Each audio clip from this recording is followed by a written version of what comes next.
এই অঞ্চললৈ আহি যি আদানী গ্ৰুপক ভূমি আবণ্টন দিয়া কাৰ্যক খিলঞ্জীয়া মঞ্চ অসমে তেওঁলোকৰ সহযোগিতা আগবঢ়াব আহিছোঁ, তেওঁলোকৰ আন্দোলনৰ সমৰ্থন কৰিব আহিছোঁ। আৰু যিহেতুকে বিটিআৰ চৰকাৰে কৈছে তেওঁলোকে আবণ্টন দিয়াৰ ক্ষেত্ৰত জাষ্ট এটা ৰিকমেণ্ডেশ্যন দিছোঁ বুলি, যিটো নেকি ভুৱা প্ৰচাৰ বুলি আমি ভাবি ল'ম। কাৰণ ইতিমধ্যে আবণ্টন দিয়া হৈছে বুলিও প্ৰচাৰ হৈছে আৰু ইতিমধ্যে RTI তথ্যত পাতিল হৈছে। আৰু ইতিমধ্যে আমি গম পাইছোঁ যে আমাৰ ভূমি আইন 1886 আৰু Chapter 10 আইন উলংঘা হোৱা আমি দেখিব পাইছোঁ। আমি ট্ৰাইবেল ডেভেলপমেণ্ট ব্লকৰ যি আইন উলংঘা কৰা হৈছে আৰু গ্ৰীণ ট্ৰিবিউনেলৰ আইন উলংঘা কৰা হৈছে।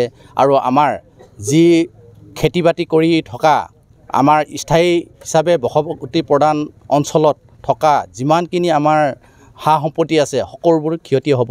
আৰু সেই ক্ষেত্ৰত কোনো কাৰণতে খিলঞ্জীয়া মঞ্চ অসমে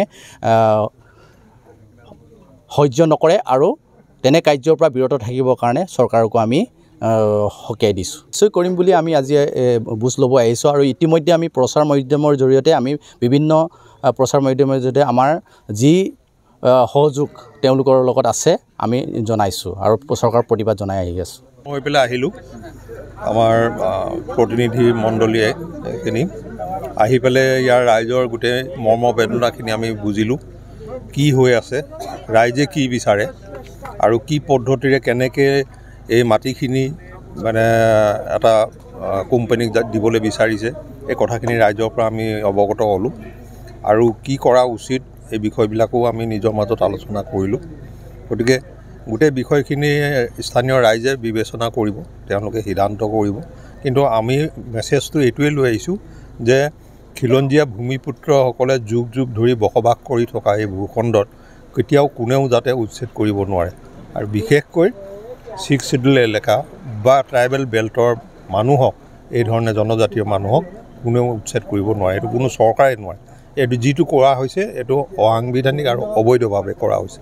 আৰু সেইখিনি ক্ষেত্ৰত আমি ইয়াৰ স্থানীয় ৰাইজৰ লগত আছোঁ, এই মেছেজটোকে দিবলৈ আহিলোঁ। এতিয়া এখেতসকলে যিখন মেপ দেখুৱাইছে, যিখিনি মাটি অধিগ্ৰহণ কৰিব, সেই মেপখনতে স্পষ্টকৈ ওলাই আছে এই গোটেই গাঁও গোটেইখিনি সাঙুৰি লোৱা আছে।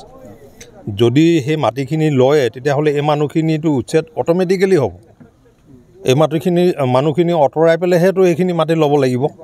গতিকে তাৰ বিপৰীতত যোৱাকালি মানে আপুনি যিটো ক'লে এনেকুৱা এটা সিদ্ধান্ত লৈছে বুলি, এইটোতো কেতিয়াও মানে গ্ৰহণযোগ্য নহয়, এইটোতো মিছা কৰিছে বুলি আমি ভাবিব লাগিব।